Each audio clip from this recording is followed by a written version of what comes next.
Oi, doutor Mauro Fisberg, sempre um prazer muito grande falar com você, ainda que à distância, né? Eu estava pensando uma coisa aqui com os meus botões. Todo mundo só fala em vacina hoje, né?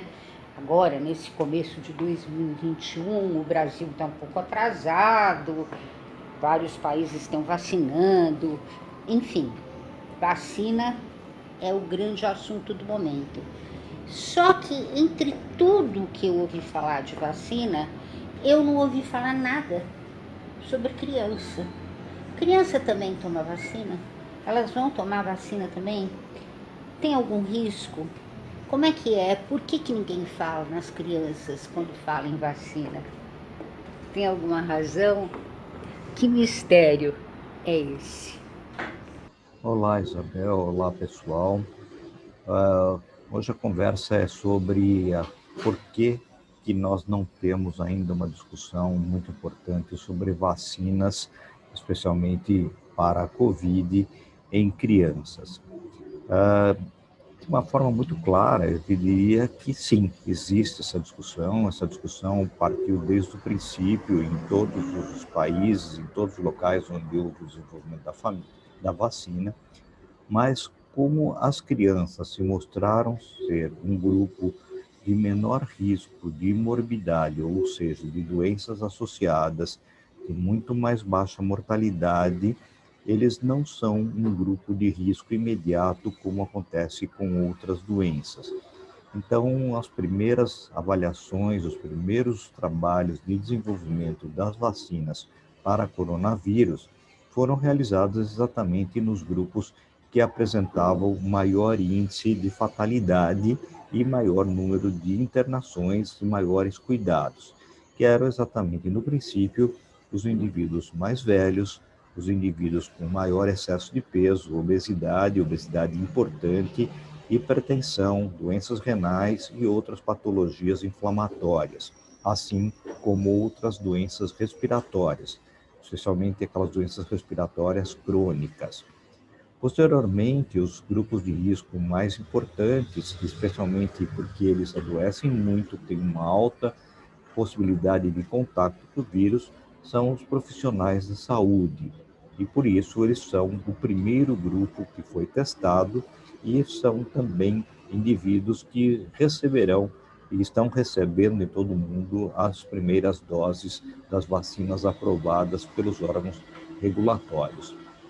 Posteriormente, nós vamos discutir grupos específicos de risco, como, por exemplo, indígenas, quilombolas, indivíduos que são essenciais para a distribuição de alimentos, de produtos de alimentação, de produtos perecíveis, e, posteriormente, os profissionais de educação. E, como você vê, as crianças estão no último lugar da fila exatamente por essas condições. E é mais simples, é mais fácil você trabalhar com a vacinação de quem está cuidando das crianças, então são os cuidadores, os educadores e posteriormente os pais, e só no final as crianças. E especialmente porque os testes que foram feitos até agora com as vacinas não foram realizados nessa faixa etária pelo menor acometimento, menor risco e uma mortalidade, menor mortalidade, como nós havíamos discutido até agora. Portanto, sim, haverá vacinação para crianças, mas provavelmente há necessidade de mais estudos, há necessidade de maior avaliação e provavelmente eles estarão no último grupo a ser vacinado em todo o mundo. As crianças são transmissoras do novo coronavírus, elas levam para casa esse vírus e mesmo que sejam assintomáticas, como é que é isso? E como é que vai funcionar a vacina nesse caso? Isabel, aqui da janela da minha casa para a janela da Paulista, a sua segunda pergunta é sobre qual a importância, especialmente se as crianças são transmissoras e como isso pode se refletir nos processos de prevenção e de vacinação das crianças, especialmente para o Covid. Nós temos que lembrar que as crianças são um público essencial, especialmente para a transmissibilidade. são crianças, especialmente as que têm um quadro mais leve, os que têm menos problemas, os que menos apresentam complicações, apesar de que, sim, está havendo um aumento de internações e de diagnósticos em todos os hospitais pediátricos de São Paulo.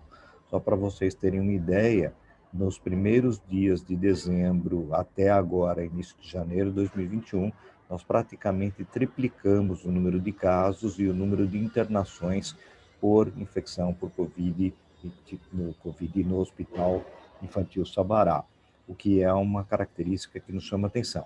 Há menos morbidade, sim, há menos gravidade, mas essas crianças também têm algumas possibilidades de complicação, como doenças respiratórias crônicas, crianças de maior risco, obesidade, hipertensão, assim como nos adultos. Mas, por sorte, o que nós temos visto é que há um número muito menor de chances de complicações nesse período. Mas elas são transmissoras, sim. Elas são transmissoras, especialmente o grande complicador é que elas são transmissoras assintomáticas, muitas vezes. Então, quando elas não estão tendo nenhum tipo de sinal ou nenhum tipo de sintoma, elas estão transmitindo para todo o seu grupo familiar, especialmente para os mais velhos. E é por isso que nós fazemos essa prevenção. A grande dúvida está, por exemplo, no sistema de segurança escolar. Os europeus, inicialmente, eles bloquearam totalmente a frequência das crianças das escolas e, com isso, eles conseguiram bloquear a transmissão para esse grupo etário. Mas os jovens acabaram levando doenças para dentro da casa e, com isso, eles contaminaram crianças que também contaminaram pessoas mais velhas. As escolas são locais onde existe inicialmente uma possibilidade de maior controle.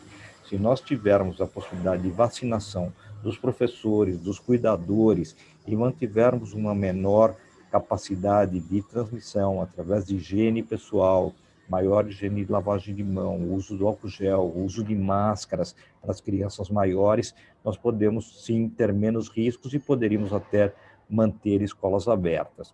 Nós vamos ter que aguardar um pouco os resultados dos estudos europeus, que estão passando por uma onda extremamente importante, tão grave quanto a nossa nesse momento, e que nesse momento estão com alguns locais com escolas abertas, alguns locais com escolas totalmente fechadas.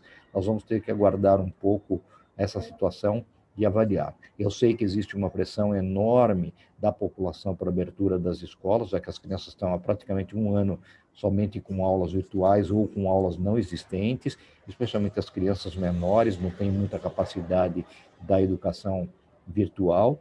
Então, nós sabemos que existe uma pressão dos pais que estão trabalhando, que estão nas ruas, que precisam de ter um cuidado mais adequado para isso, mas nós não temos ainda evidência suficiente para garantir a total segurança. Precisamos aguardar mais estudos que provêm dos lugares onde nós estamos tendo maior controle, vacinação e maior restrição de locomoção e da abertura das escolas. Dr. Mauro Fisberg, eu agradeço muito a sua presença, ainda que à distância,